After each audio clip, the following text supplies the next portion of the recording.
বাল্যকালেই যদি আমরা আমাদের বাচ্চাদেরকে ঈমানের সাথে, তাওহীদের সাথে, দ্বীনিয়াতের সাথে সম্পৃক্ত করে গড়ে তুলতে পারি, ভবিষ্যৎ লাইফে আমাদেরকে আর কোনো চিন্তা করতে হবে না যে আমার সন্তানকে নাস্তিক হয়ে যায়, আমার সন্তানকে খোদাদ্রোহী হয়ে যায়, আমার সন্তানকে ঈমান থেকে নিজেকে বাইরে বের করে নিয়ে যায়।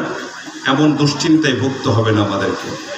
আমি অভিভাবক যারা এসেছেন, যারা এখানে নিজেদের সন্তানদেরকে ভর্তি করিয়েছে, আমি তাদেরকে ধন্যবাদ জ্ঞাপন করছি। সঠিক সিদ্ধান্ত নিয়েছেন ইনশাআল্লাহ।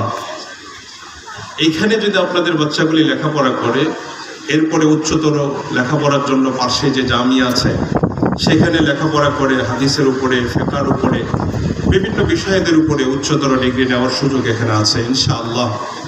আমি দোয়া করব, আপনাদেরকে দোয়া করতেও বলবো, সহযোগিতাও করবেন সবাই মিলেমিশে।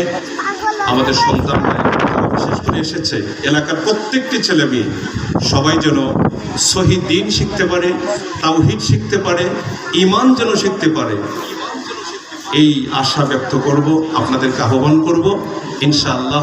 আমাদের এই পাঠশালা, আমাদের প্রতিষ্ঠানগুলোকে যেন আল্লাহ কবুল করেন। আপনাদের মেহনত, মুজাহাদা যা আপনারা দ্বীনের জন্য করছেন সবগুলোকে যেন আল্লাহ কবুল করেন। ওমা তাওফীক ইল্লা বিল্লাহ, আলাইহি তাওয়াক্কালতু ওয়া ইলাইহি উনীব। আসসালামু আলাইকুম ওয়া রাহমাতুল্লাহি ওয়া বারাকাতুহু।